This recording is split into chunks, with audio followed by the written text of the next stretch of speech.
la niña que escondió sus brazos durante 4 años hasta que Chile cambió todo. Mi hija retiró las vendas con sus propias manos. Sus dedos temblaban mientras desenrollaba, centímetro por centímetro, la tela blanca que durante 4 años había mantenido sus brazos ocultos del mundo. Cuando terminó, levantó lentamente la mirada y dejó que la luz de la mañana tocara su piel. Ese instante quedó grabado para siempre en mi memoria. La fotografía que tomamos ese día alcanzó a más de 1 millón de personas en menos de una semana. Medios británicos, franceses, alemanes y latinoamericanos quisieron conocer la historia. Médicos que nunca habían oído hablar de aquel rincón de la cordillera comenzaron a preguntar qué había ocurrido. Especialistas de Londres, París y Múnich nos habían repetido que debíamos aprender a convivir con la enfermedad. Sin embargo, un viaje desesperado al sur de Chile había logrado algo que ninguno de nosotros esperaba. ¿Puede un país cambiar la vida de una persona que llega sin esperanza? ¿Puede la calidez de gente desconocida sanar algo que los medicamentos no alcanzan a tocar? ¿Puede una adolescente extranjera, que llegó creyendo que Chile era poco más que terremotos, fútbol y un punto lejano en el mapa, regresar diciendo que allí había recuperado no solamente su piel, sino también sus ganas de vivir? Antes de comenzar, quiero pedirles que se queden hasta el final, porque esta no es únicamente una historia sobre una enfermedad. Es una historia sobre la mirada de una extranjera hacia Chile, sobre los prejuicios con los que aterrizamos y sobre la verdad incómoda que descubrimos cuando estuvimos allí. Cada mañana comenzaba exactamente de la misma manera. Antes de que yo preparara el té en la cocina, Sofía ya estaba sentada en el borde de su cama. Mantenía los hombros ligeramente encorvados y extendía los brazos hacia mí como si aquella rutina fuera completamente normal. Y, para nosotras, se había vuelto normal. Durante casi 4 años tomé gasas, cremas y vendas para cubrirle los brazos. Comenzaba por las muñecas, subía hasta los codos y, en los peores periodos, continuaba hacia los hombros, el cuello y parte del pecho. Cada vez que mis dedos rozaban su piel, Sofía apretaba los labios. Nunca gritaba. Había aprendido a soportar el dolor en silencio. Me llamo Claire Collins y durante 15 años trabajé como enfermera en un hospital de Londres. Había atendido heridas graves, quemaduras, accidentes y operaciones complejas. No era una persona que se impresionara fácilmente ante la sangre o el sufrimiento físico. Pero tocar los brazos de mi hija era diferente. Cada vez que cambiaba sus vendas sentía que algo se rompía dentro de mí.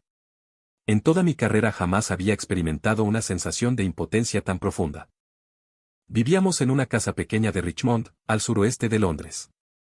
En noviembre, la lluvia golpeaba las ventanas durante días enteros y el cielo parecía permanecer siempre gris. Nuestra casa estaba llena de rastros de la enfermedad de Sophie. En el baño había 4 cremas hidratantes, 3 ungüentos con corticoides y jabones especiales. En el refrigerador guardábamos medicamentos que debían mantenerse fríos. Sobre la mesa de la cocina se acumulaban recetas, informes médicos y sobres con resultados de exámenes.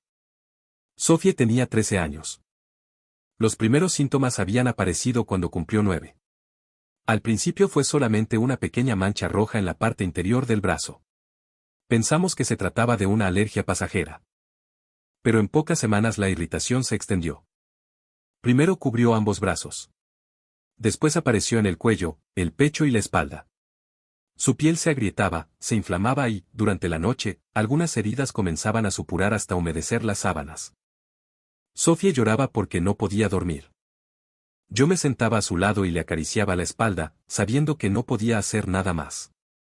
Sin embargo, el dolor físico no fue lo peor. Lo peor ocurrió en el colegio. Sophie estudiaba en un establecimiento público de Hammersmith. Cuando ingresó tenía varias amigas y disfrutaba dibujando durante los recreos. Pero un día, durante una clase de educación física, el profesor pidió a los estudiantes que se quitaran las chaquetas. Sophie llevaba una camiseta de manga corta. En cuanto dejó sus brazos al descubierto, el ambiente cambió. Una compañera susurró. ¡Qué asco! Otro estudiante añadió. ¿Eso se contagia si la tocamos? Algunos se rieron. Las risas duraron solamente unos segundos, pero las palabras quedaron grabadas en la mente de mi hija. Desde entonces, Sophie comenzó a usar manga larga incluso durante el verano. En el comedor del colegio se sentaba sola.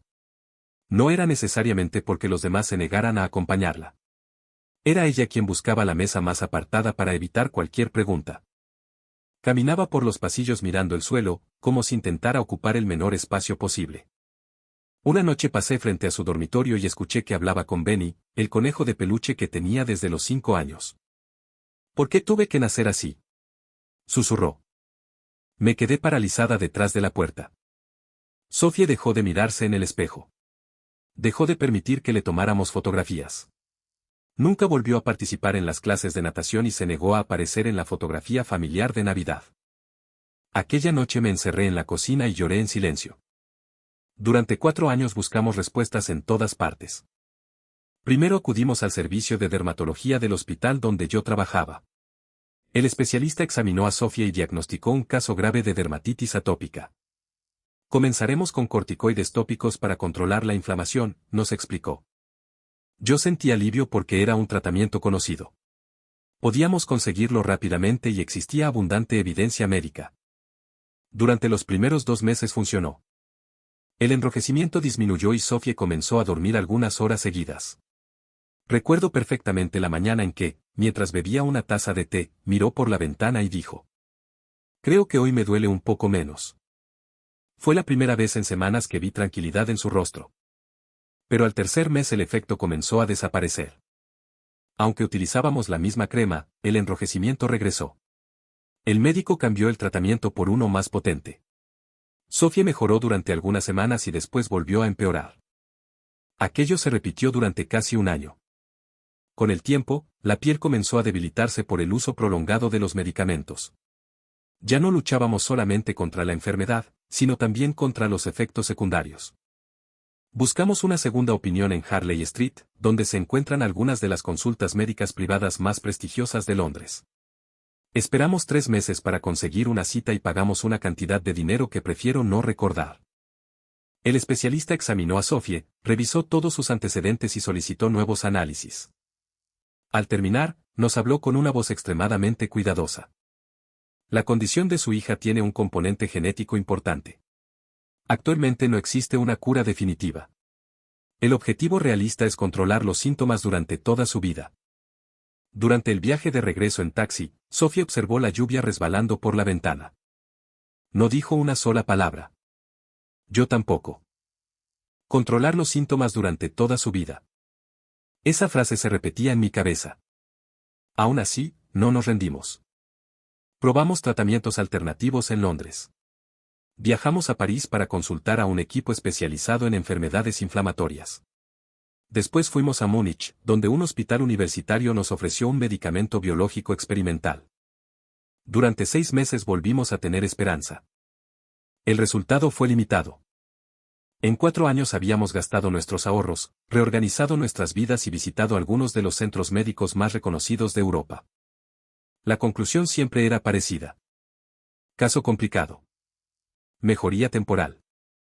Control de síntomas. Ninguna garantía.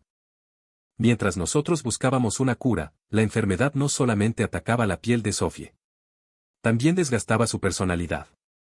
Dejó de reír. Dejó de hablar sobre el futuro. Cuando alguien le preguntaba qué quería ser cuando creciera, respondía que no lo sabía. Antes soñaba con estudiar ilustración, pero ya no abría los cuadernos donde guardaba sus dibujos. Una noche, cerca de la medianoche, volví a encender el computador. Estaba revisando un grupo de Facebook para familias de pacientes con dermatitis severa. Lo hacía sin demasiada esperanza, desplazando la pantalla casi de manera automática, cuando vi una publicación escrita por una mujer canadiense. Sé que va a sonar extraño. Llevé a mi hijo durante 3 semanas a unas termas ubicadas en la cordillera de Chile. Su piel mejoró muchísimo.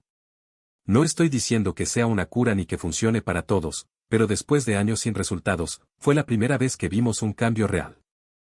La publicación tenía decenas de comentarios. ¿En qué parte de Chile? Fue acompañado por un médico. ¿Qué minerales tiene el agua? Seguramente fue efecto placebo.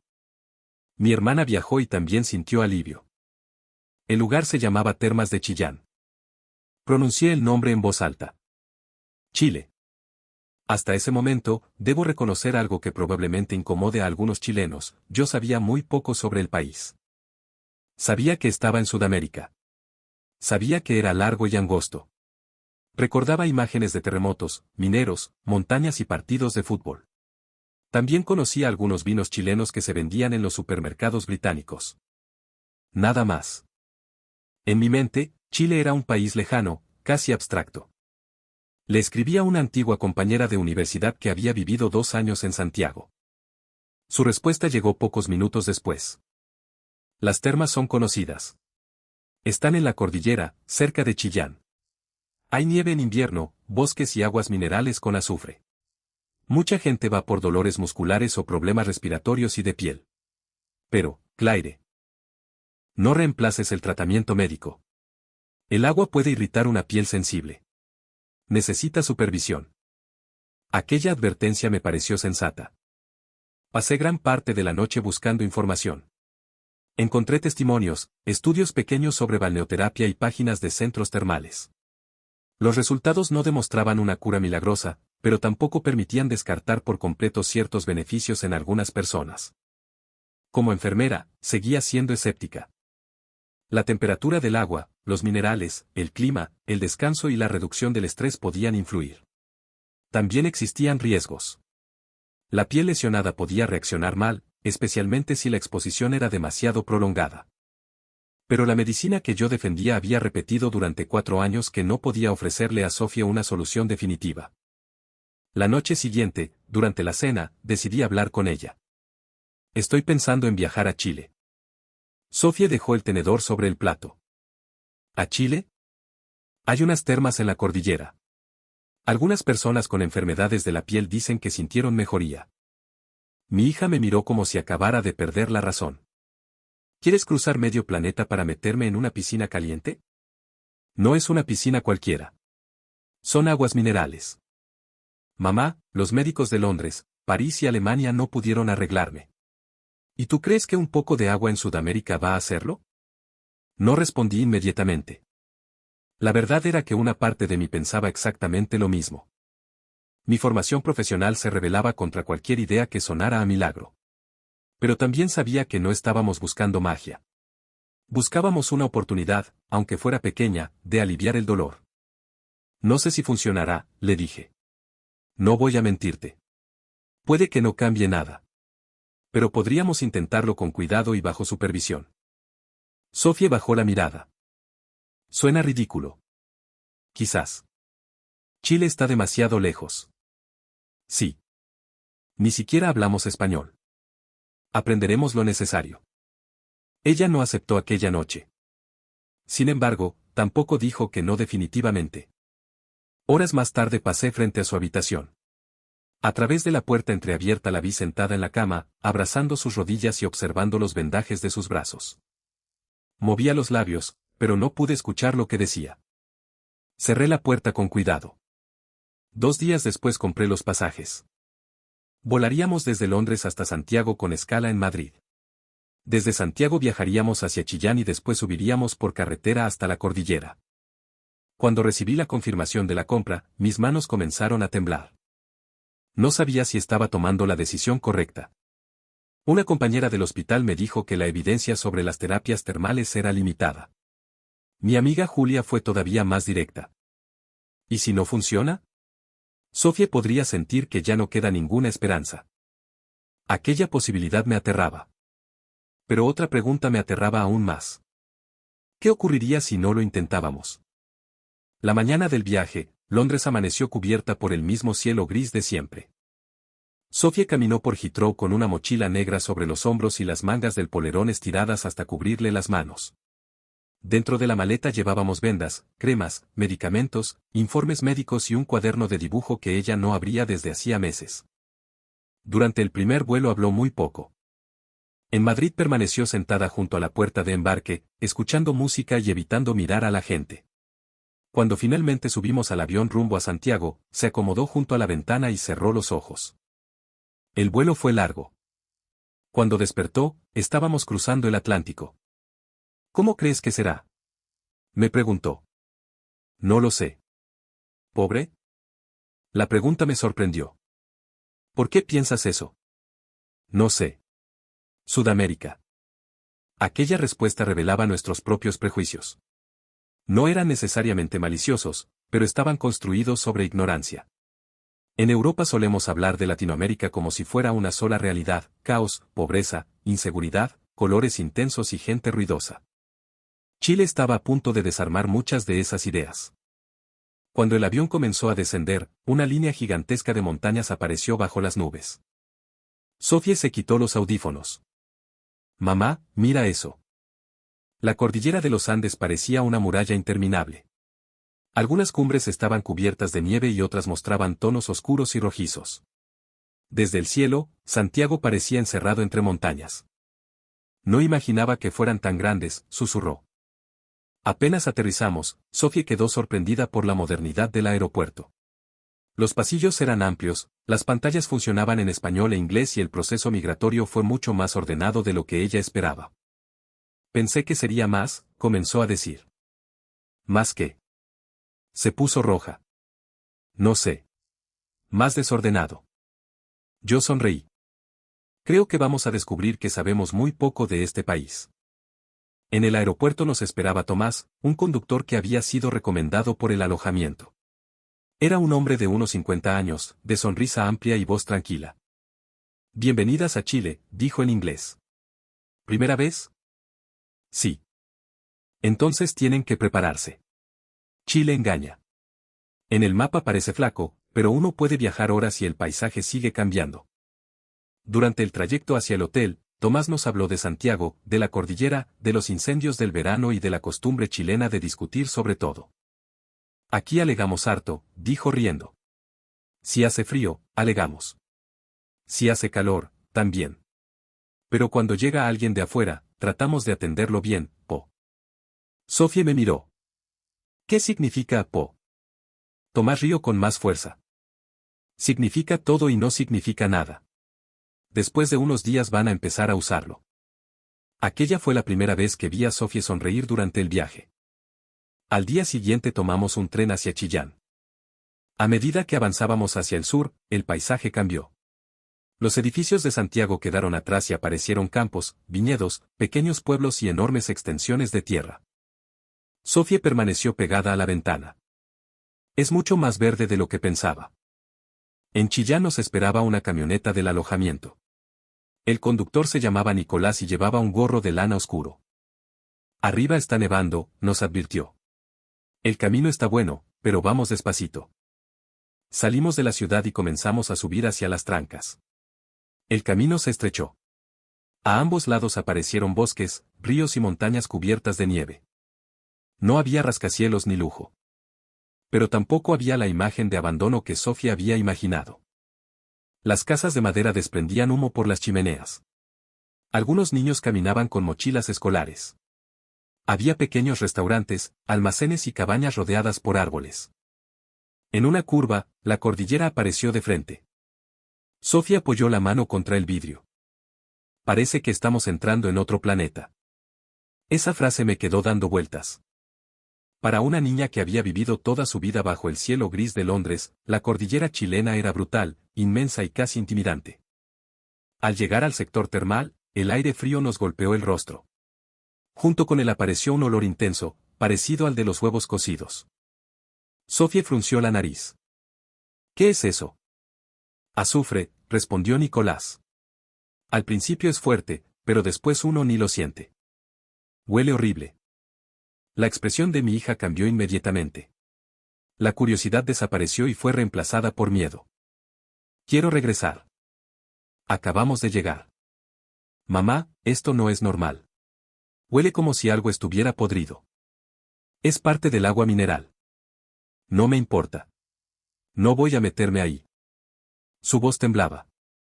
Entendí que no estaba reaccionando solamente al olor. Estaba agotada por el vuelo, el tren, el trayecto por carretera y 4 años de tratamientos fallidos. Hoy no tienes que entrar, le dije. Vamos a descansar. Eso es todo. ¿De verdad? De verdad. Nos alojamos en una hostería pequeña llamada Refugio Los Coigues. Era una construcción de madera oscura, con grandes ventanales que miraban hacia el bosque. La dueña se llamaba Teresa Sanuesa. Tendría poco más de 50 años. Llevaba el cabello recogido, un chal de lana y una expresión serena. Hablaba un inglés sencillo, pero suficiente para recibirnos. Cuando vio los vendajes de Sophie, no hizo preguntas. No frunció el rostro. No mostró lástima. Simplemente dijo: debes estar cansada, mijita. Vamos a calentarte la pieza. Mijita. Sophie no entendió la palabra, pero comprendió el tono. La habitación tenía 2 camas, mantas gruesas y una ventana desde la cual se veía caer la nieve entre los árboles. Teresa nos llevó pan amasado recién hecho, sopa caliente y un pequeño plato con pebre. Sophie miró la salsa roja con desconfianza. ¿Es picante? Un poquito, respondió Teresa. Pero no mata a nadie. Sophie probó una cantidad mínima y abrió mucho los ojos. Está bueno. Teresa sonrió. ¿Viste? Chile no es puro terremoto. Aquella frase nos hizo reír a las 3. Esa noche, Sophie comió más de lo que había comido durante todo el viaje. Probó la cazuela, el pan caliente y un trozo de kuchen que Teresa preparaba siguiendo una receta de su abuela. Aquí quiero detenerme un momento. Muchos extranjeros llegan a Chile creyendo que encontrarán una cultura fría, quizá porque los chilenos no tienen la fama internacional de ser tan extrovertidos como otros latinoamericanos. Pero lo que nosotras descubrimos fue diferente. El chileno puede parecer reservado al principio. No siempre abraza a un desconocido ni convierte todo en espectáculo. Sin embargo, cuando decide ayudarte, lo hace de una manera silenciosa y concreta. Teresa no pronunció discursos. No nos prometió milagros. Simplemente calentó la habitación, preparó comida y dejó una jarra de agua junto a la cama. A veces, la verdadera hospitalidad no necesita anunciarse. A la mañana siguiente nos reunimos con el doctor Matías Riquelme, un médico que colaboraba con pacientes que acudían a las termas por problemas crónicos. Revisó los informes de Sophie durante casi 1 hora. Quiero dejar algo muy claro, dijo. Las termas no reemplazan su tratamiento médico. Tampoco puedo prometer una cura. En algunas personas, el descanso, la temperatura controlada y ciertos minerales ayudan a reducir molestias. En otras, el agua puede irritar. Tenemos que comenzar lentamente. Aquella explicación me tranquilizó. No estaba frente a un vendedor de milagros. Estaba frente a un médico cuidadoso. El primer día Sophie solamente debía sumergir los pies durante 2 minutos en una piscina de temperatura moderada. Si la reacción era tolerable, aumentaríamos el tiempo gradualmente. Cuando llegamos, el vapor se levantaba sobre el agua y se mezclaba con el aire helado de la montaña. Sophie se sentó en el borde. Se quitó las botas y los calcetines. Después puso las manos sobre las vendas que cubrían sus tobillos. No me mires, dijo. Aparté la vista. Hasta ese momento no había comprendido que era la primera vez que mi hija se quitaba una venda en un lugar abierto. En hospitales y colegios siempre exigía una habitación cerrada. Ya, susurró después de unos segundos. Sus pies estaban inflamados y cubiertos de pequeñas grietas. Sophie los acercó lentamente al agua. En cuanto la piel entró en contacto, retiró las piernas de golpe. Arde. Sophie, respira. No puedo. Es como si me clavaran agujas. Comenzó a llorar. Se puso los calcetines sin secarse correctamente y salió caminando con rapidez. La alcancé cerca de un sendero cubierto de nieve. Esto fue una pésima idea, dijo. Quiero volver a Londres. Está bien. ¿Está bien qué? Que tengas miedo. No tengo miedo. Estoy cansada de que todos me digan que algo va a funcionar. No supe qué responder. En ese momento apareció el doctor Riquelme. Había visto parte de la escena desde la distancia. La reacción fue demasiado intensa, dijo. No vamos a obligarte a continuar así. Sophie levantó la mirada, sorprendida. Probablemente esperaba que un adulto volviera a decirle que debía aguantar. Podemos diluir el contacto, bajar la temperatura y probar solamente unos segundos, continuó. O podemos detenernos. La decisión también es tuya. ¿Entonces cree que esto no funcionará? Creo que nadie honesto puede asegurarte que funcionará. Sophie guardó silencio. Pero he visto pacientes sentir alivio, añadió el médico. No siempre ocurre rápido y nunca es igual para todos. El objetivo no es soportar dolor innecesario. El objetivo es descubrir si tu cuerpo tolera el proceso. Aquellas palabras cambiaron algo. Por primera vez, Sofía no era tratada como una niña pasiva a la que los adultos imponían decisiones. Su voz importaba. Nos sentamos en una banca frente a las montañas. Después de varios minutos, ella habló. Estoy cansada de escapar. La miré. Escapo del espejo. Escapo de la gente. Escapo de las fotos. Escapo de mis propios brazos. Pero la piel viene conmigo a todas partes. Sus ojos se llenaron de lágrimas. Tengo miedo de que duela otra vez. Pero también tengo miedo de regresar igual. Podemos avanzar despacio. Quiero intentarlo. Ese mismo día llamé a Londres y solicité 3 semanas de permiso en el hospital. También hablé con el colegio para organizar las tareas de Sofía a distancia. Teresa, que parecía enterarse de todo sin preguntar nada, extendió nuestra reserva. La pieza va a estar disponible, dijo. Ustedes preocúpense de lo importante. El verdadero proceso comenzó a la mañana siguiente. Durante los primeros días, Sofía hizo inmersiones breves y controladas. El doctor revisaba su piel y suspendía el tratamiento ante cualquier señal preocupante. Aún así, las primeras noches fueron difíciles. La piel se veía más roja después del calor. Sofía sentía picazón y le costaba dormir. Yo me preguntaba si debíamos abandonar. En la tercera noche salí al pasillo porque no quería que mi hija me viera llorar. Junto a la puerta encontré una bandeja. Había una taza de agüita de hierbas, una toalla limpia y una nota escrita en inglés con letra irregular. No tiene que ser fuerte todo el tiempo. Supe inmediatamente que Teresa la había dejado allí. Me senté en el suelo y sostuve la taza entre las manos. Durante 4 años, todos me habían preguntado por Sofía. Nadie me había preguntado cómo estaba yo. Chile comenzó a cambiarme en ese pasillo. No por el agua.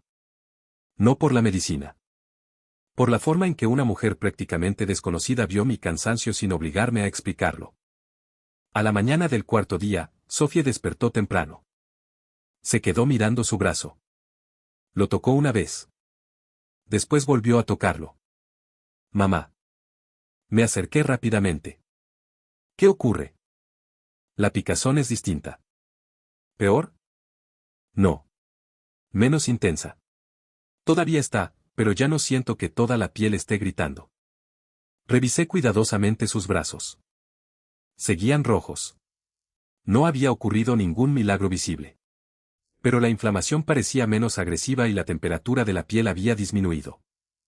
El doctor confirmó que existía una mejoría moderada. Es una buena señal, dijo, pero debemos ser prudentes. Sofía sonrió. Fue una sonrisa pequeña, casi imperceptible. Para mí fue enorme. Aquella mañana decidió desayunar en el comedor. Durante los días anteriores había pedido que le lleváramos la comida a la habitación. Teresa sirvió huevos revueltos, pan amasado, queso y té. Tengo mucha hambre, dijo Sofía. Eso se arregla al tiro, respondió Teresa. Mi hija levantó la vista. ¿Al tiro significa rápido? Exactamente. Ya estás hablando chileno, Po. Sofía se rió. Era la primera vez que escuchaba su risa verdadera en meses. En el 5.º día salió sola al jardín de la hostería. Llevaba un abrigo sobre la ropa, pero no se había vendado completamente las manos. Desde la ventana la vi caminar entre los árboles. Se detuvo para tocar la nieve acumulada sobre una rama. Entonces apareció una niña pequeña con chaqueta rosada y botas de goma. Se llamaba Antonia y era nieta de Teresa. ¿Hacemos un mono de nieve?, preguntó en español. Sofía no entendió todas las palabras, pero Antonia comenzó a formar una bola con las manos. Mi hija dudó. La niña miró sus brazos. Yo contuve la respiración. Sin embargo, Antonia no preguntó qué le ocurría. No retrocedió ni mostró miedo. Simplemente tomó a Sofía de la mano y la llevó hacia la nieve. Como si tocarla fuera lo más normal del mundo. Sofía quedó inmóvil durante un segundo. Después se agachó. Las dos comenzaron a construir un muñeco. Antonia hablaba sin parar. Sofía respondía con palabras en inglés, gestos y las pocas expresiones españolas que había aprendido. Cuando intentaron levantar la cabeza del muñeco, Antonia sujetó ambas manos de Sofía. Mi hija volvió a paralizarse. Y entonces ocurrió algo que yo creía perdido. Sofía comenzó a reír. No fue una sonrisa educada. Fue una carcajada limpia, infantil, descontrolada. Se reía mientras la bola de nieve se desarmaba entre sus manos y Antonia gritaba algo que ninguna de las dos comprendía completamente. Yo lloré detrás de la ventana. Los médicos habían analizado la piel de Sofía durante 4 años. Antonia, una niña chilena de 6 años, había visto algo que muchos adultos nunca vieron. Había visto a una persona. No a una enfermedad. En el 7º día, Sofía se quedó de pie frente al espejo de la habitación. Sostenía una polera de manga corta que había llevado desde Londres. Voy a ponérmela. Hace frío. Usaré la chaqueta encima. Se vistió lentamente. Cuando caminamos hacia el sector de las termas, mantuvo la chaqueta cerrada. Pero al acercarnos a un mirador, bajó el cierre. Sus brazos quedaron expuestos al aire frío. Algunas personas miraron, como es natural cuando algo llama la atención. Sofía tensó los hombros. Un adolescente chileno que caminaba con sus amigos se detuvo frente a ella. Yo me preparé para intervenir. El joven señaló la polera. Estaba acá tu dibujo, dijo, intentando hablar en inglés. Very cool. Sofía lo miró sin reaccionar. El muchacho sonrió, levantó el pulgar y siguió caminando. ¿Qué dijo? Preguntó ella. ¿Que le gustó tu polera? ¿No estaba mirando mis brazos? Parece que no. Durante el camino de regreso, Sofía permaneció pensativa. La gente aquí es diferente. ¿En qué sentido? No sé. En Londres, cuando alguien miraba, yo sentía que estaba pensando algo horrible. Aquí también miran, pero después siguen con su vida. Y algunos me hablan como si yo fuera normal. Eres normal. ¿Sabes a qué me refiero? Sí, lo sabía. A mi juicio, esa fue una de las mayores lecciones del viaje. A veces creemos que la inclusión consiste en pronunciar las palabras correctas o en organizar grandes campañas. Pero también puede encontrarse en gestos mínimos, una niña que toma una mano sin preguntar, un adolescente que elogia una polera en lugar de examinar una cicatriz, una mujer que deja una taza caliente frente a una puerta. Chile no era perfecto. Ningún país lo es. También vimos desigualdad, perros abandonados, caminos en mal estado y familias que trabajaban durante jornadas agotadoras. Escuchamos a chilenos quejarse de los precios, de los políticos y de la centralización. Pero la imagen simplista que llevábamos desde Europa se había derrumbado. Chile no era una postal exótica ni una tierra atrasada esperando ser descubierta por extranjeros. Era un país complejo, moderno y contradictorio, con personas capaces de una generosidad que no buscaba reconocimiento. En la 10ª noche, Teresa me invitó a tomar té en una habitación pequeña detrás del comedor. La cara de Sofía cambió, dijo. Su piel está mejorando. No hablo solamente de la piel. Sus ojos cambiaron primero. La frase me llamó la atención. ¿Ha conocido a otros pacientes como ella? Teresa sostuvo la taza con ambas manos. A una persona la conozco muy bien. Esperó unos segundos. A mí. Cuando tenía 19 años, Teresa estudiaba diseño de vestuario en Santiago. Vivía en una pensión pequeña y soñaba con crear su propia marca. Entonces comenzó a desarrollar una enfermedad inflamatoria en la piel. Primero apareció en los brazos. Después se extendió hacia el cuello y el rostro. La micro era lo peor, recordó. La gente miraba. Algunos se cambiaban de asiento. Mis compañeras dejaron de invitarme a salir porque yo siempre decía que no. Teresa comenzó a faltar a clases. Dejó de diseñar ropa porque no soportaba probarse sus propios modelos. Mi sueño se fue achicando, dijo. No desapareció de golpe. Se fue haciendo más pequeño todos los días. Finalmente, su madre le pidió que regresara al sur. Me dijo, vente para la casa, mijita. Aquí por último vas a sufrir acompañada. Teresa sonrió. Durante semanas utilizó las termas como complemento de su tratamiento médico. Al principio sintió irritación y debió ajustar los tiempos. Después comenzó a experimentar alivio. No fue magia, aclaró. También cambié medicamentos, alimentación y rutina. Pero aquí recuperé algo más importante. Dejé de sentir vergüenza. ¿Por eso se quedó? Sí. Pensé que algún día llegaría otra persona sintiéndose como yo. Quería que encontrara una puerta abierta.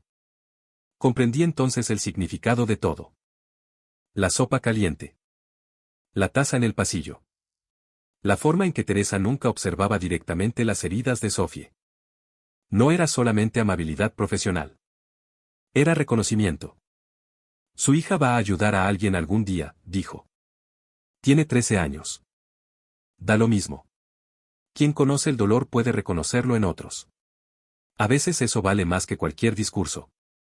El día 21 llegó sin grandes celebraciones. La nieve seguía cubriendo los árboles. El vapor continuaba elevándose desde las piscinas termales y el olor a azufre, que al principio nos había parecido insoportable, ya formaba parte del paisaje. Después del desayuno regresamos a la habitación. Sofía se quedó de pie frente a la maleta, sosteniendo un rollo de vendas. Mamá. ¿Sí? Hoy quiero quitármela sola. De acuerdo. Todas. Entró al baño y cerró la puerta. Yo esperé en medio de la habitación. Escuché el roce de las vendas al desenrollarse. Después oí el sonido del agua. Luego, silencio. Pasaron varios minutos. La puerta se abrió. Sofía apareció usando la misma polera de manga corta. No llevaba vendas en los brazos, en las muñecas ni en el cuello. Su piel no era perfecta. Todavía se veía rosada y había zonas secas. El doctor nos había explicado que debía continuar con controles y que los síntomas podían regresar. Pero las grietas profundas habían disminuido. La inflamación ya no cubría sus brazos como antes. Sin embargo, yo no miré primero su piel. Miré sus ojos. Sofía mantenía la cabeza levantada. Me observaba directamente. ¿Qué tal? Preguntó. No pude responder. Comencé a llorar. Mamá, ¿otra vez estás llorando? Sí. ¿Por qué? Porque hoy estoy feliz. Sofía sonrió. Era la misma sonrisa con la que había construido el muñeco de nieve junto a Antonia. Antes de partir, el doctor Riquelme revisó su piel una última vez. Continúa con hidratación y controles médicos, le indicó. Esto no significa que la enfermedad haya desaparecido para siempre. Lo sé. Y si algún día vuelve a empeorar, no significa que hayas fracasado. Sofía sintió. Aquella frase era importante.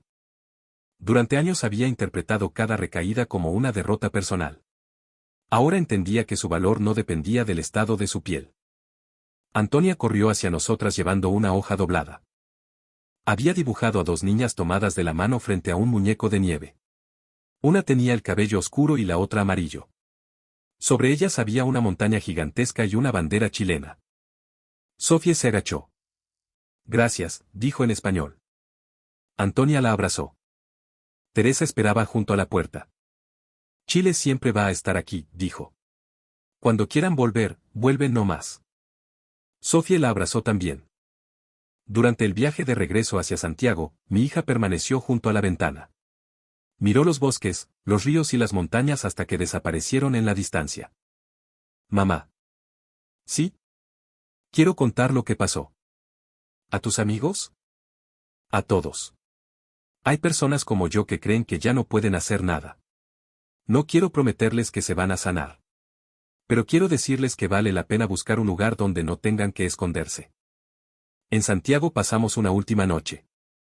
Caminamos por el centro, vimos la cordillera al final de las avenidas y comimos empanadas en un pequeño local.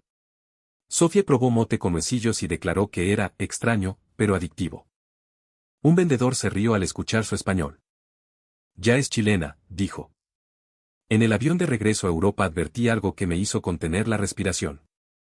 Sofía había apoyado los brazos desnudos sobre la mesa del asiento. No llevaba polerón. No intentaba cubrirse. Su piel estaba expuesta bajo la luz de la cabina como si fuera la cosa más normal del mundo. Durante años había hecho todo lo posible por volverse invisible. Ahora ocupaba su espacio. Cuando llegamos a Heathrow, su amiga Zoe nos esperaba en la zona de arribos. Al ver a Sofía, abrió mucho los ojos. Te ves diferente. Mi hija sonrió. Fui a Chile. ¿Chile hizo eso? Sofía observó sus brazos. No solamente Chile. Pero allá pasó algo. ¿Qué cosa?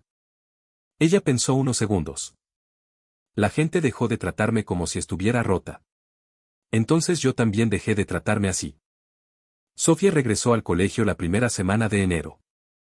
Yo temía que volviera a caminar mirando el suelo. Sin embargo, su profesora me llamó pocos días después. Está distinta, me dijo. Participa en clases, habla con sus compañeros y volvió a dibujar. Algunos estudiantes le preguntaron qué había ocurrido en Chile. Sofía les contó sobre la cordillera, la nieve, las termas, el pan amasado, el pebre y una niña llamada Antonia. Uno de sus compañeros preguntó: ¿Entonces el agua chilena te curó? Mi hija respondió: No sé si curar es la palabra correcta. Mi piel mejoró, pero lo primero que cambió fue mi cabeza. En Chile entendí que podía existir sin pedir disculpas por mi cuerpo. 2 semanas después publiqué nuestra historia en redes sociales. Compartí fotografías de la cordillera, de la hostería, del muñeco de nieve y de Sofía frente a las montañas. También publiqué la imagen tomada aquella mañana del día 21, mi hija mirando directamente a la cámara con los brazos descubiertos. Escribí: Llegamos a Chile buscando alivio para su piel. Regresamos con algo que no sabíamos que habíamos perdido: dignidad, esperanza y confianza. La publicación se multiplicó. Durante las primeras 24 horas recibió miles de reacciones. Después llegaron mensajes desde Canadá, Francia, Alemania, España, Brasil, Argentina y Estados Unidos. Algunos padres preguntaban por el tratamiento. Otros chilenos escribían emocionados porque nunca imaginaron que la forma cotidiana de recibir a una extranjera pudiera impactarla tanto. También aparecieron comentarios críticos. Esto es propaganda turística. Las termas no curan enfermedades. Seguramente la niña habría mejorado de todas maneras. Y quiero ser completamente clara, ninguna familia debería abandonar un tratamiento médico para viajar a una terma. Lo que ayudó a Sofía fue una combinación de seguimiento profesional, descanso, exposición gradual, medicamentos, cambio de ambiente y apoyo emocional. Pero reducir todo a una simple coincidencia también sería ignorar lo que ocurrió. La piel de Sofía mejoró. Y su relación con el mundo cambió. La publicación alcanzó a más de 1 millón de personas. Un programa británico nos invitó a conversar sobre la experiencia y entrevistó también al Dr. Riquelme, quien insistió en que los resultados de un paciente no podían convertirse en una promesa universal. Después contactaron a Teresa. Ella aceptó hablar solamente unos minutos. Cuando le preguntaron por qué había ayudado tanto a una familia desconocida, respondió: Porque llegaron desde lejos. ¿Qué otra cosa íbamos a hacer? Esa frase desconcertó al periodista. Para Teresa era evidente. Para muchos de nosotros no. Tal vez por eso la historia provocó tanta discusión. En Europa solemos mirar a Latinoamérica desde una posición de superioridad. Creemos que viajamos para enseñar, investigar o descubrir. Rara vez admitimos que podemos llegar perdidos y regresar habiendo aprendido algo esencial. Nosotras llegamos a Chile con dinero, pasaportes británicos, informes médicos y la seguridad intelectual de quien confía en los grandes hospitales europeos. Pero también llegamos cargadas de prejuicios. Pensábamos que encontraríamos desorden. Encontramos organización en medio de una geografía extrema. Pensábamos que la atención médica sería improvisada. Encontramos a un doctor que fue más prudente y honesto que muchas personas que nos habían cobrado fortunas en Europa. Pensábamos que los habitantes de la cordillera serían desconfiados con 2 extranjeras. Encontramos una puerta abierta, comida caliente y una mujer que entendía nuestro dolor antes de que pudiéramos explicarlo. Pensábamos que Chile era solamente un paisaje bonito. Descubrimos una forma silenciosa de cuidar. Hoy Sofía tiene días buenos y días difíciles. Su piel no se transformó en una superficie perfecta. Todavía utiliza cremas, mantiene controles médicos y sabe que una recaída es posible. Pero ya no baja la cabeza al caminar. Cuando alguien mira sus brazos, ella no se encoge inmediatamente. Cuando se toma una fotografía, no se esconde detrás de otras personas. Volvió a dibujar. En la pared de su dormitorio tiene una ilustración de 2 niñas tomadas de la mano frente a una montaña. En una esquina dibujó una pequeña bandera chilena y escribió una frase que aprendió de Teresa: Vuelve no más. A veces abre el cuaderno que llevó durante el viaje. En la última página hay un dibujo de la cordillera vista desde la ventana de la hostería. El vapor se levanta entre los árboles y dos figuras observan el paisaje. Debajo, Sofía escribió. Llegué creyendo que Chile estaba al final del mundo. Después entendí que, para mí, era el lugar donde el mundo comenzaba de nuevo. Y aquí quiero dar mi opinión personal. Chile no necesita convertirse en una fantasía perfecta para impresionar a los extranjeros. Tampoco necesita esconder sus problemas ni fingir que todo funciona bien. Lo que impacta no es la perfección. Es la contradicción. Un país golpeado por terremotos que sigue levantándose. Una sociedad que se queja constantemente, pero que aparece con comida cuando un vecino la necesita. Personas que parecen reservadas y que, de pronto, abren la puerta de su casa a alguien que llegó desde miles de kilómetros. Una geografía que puede hacerte sentir diminuto y, al mismo tiempo, recordarte que sigues vivo. Tal vez algunos chilenos escucharán esta historia y dirán: eso no representa el Chile que yo conozco. Quizás tengan razón. Cada persona vive un Chile diferente. Hay quienes enfrentan abandono, discriminación, precariedad y falta de acceso a tratamientos. No debemos romantizar esas realidades. Pero esta fue nuestra experiencia. La experiencia de dos extranjeras que aterrizaron llenas de miedo y prejuicios. Chile no nos recibió como salvadoras, turistas importantes ni clientas especiales. Nos recibió como personas cansadas. Y eso fue suficiente. Hace algunos meses, Teresa nos envió una fotografía. Antonia aparecía frente a un nuevo muñeco de nieve. En sus manos sostenía un cartel escrito en inglés. Sophie, we are waiting for you. Mi hija miró la imagen durante varios minutos. Vamos a volver, dijo. Sí. Pero la próxima vez no quiero ir como paciente. Entonces, ¿cómo qué? Sophie sonrió. Como amiga. Cuando pienso en aquella primera mañana, todavía puedo verla sentada en el borde de su cama en Londres, extendiendo los brazos para que yo los cubriera. Ahora, algunas mañanas, la observo prepararse para el colegio. Se pone una polera, toma su mochila y sale sin vendas. No siempre se mira en el espejo. Pero ya no le teme. 4 años después de que una compañera dijera que tocarla podía ser peligroso, una niña chilena tomó sus manos sin hacer preguntas. A veces una vida cambia de esa manera. No con un gran discurso. No con una promesa milagrosa. Sino con una mano pequeña que se extiende y dice: ven. Hagamos un mono de nieve. La nieve de la cordillera ya se derritió y volvió a caer muchas veces desde nuestro viaje. El vapor sigue elevándose entre los árboles. Teresa continúa recibiendo visitantes. El doctor Riquelme sigue recordando a sus pacientes que no existen garantías. Y en algún lugar, probablemente, otra persona está sentada frente a un computador buscando una última posibilidad. Tal vez encuentre la fotografía de Sophie. Tal vez viaje a Chile. Tal vez no. Pero espero que nuestra historia le recuerde algo. El cuerpo puede enfermarse. La medicina puede no tener todas las respuestas. Los tratamientos pueden fracasar. Pero ninguna persona debería sentirse obligada a desaparecer por la forma en que se ve. Sofía creyó durante 4 años que debía ocultar sus brazos para protegerse del mundo. Chile le enseñó lo contrario. Le enseñó que todavía existían personas capaces de mirarla sin miedo. Personas capaces de tocar sus manos. Personas capaces de sentarse junto a ella sin exigir explicaciones. Por eso, cuando alguien le pregunta qué encontró en la cordillera chilena, Sofía no habla primero del agua, de los minerales ni de la nieve. Responde: encontré un lugar donde nadie me pidió que me escondiera. Y quizás esa sea la parte más polémica de toda esta historia. Porque los médicos europeos habían tratado su enfermedad. Pero fue en Chile donde alguien trató a mi hija como una persona completa. Esa diferencia, aunque algunos quieran negarla, cambió todo.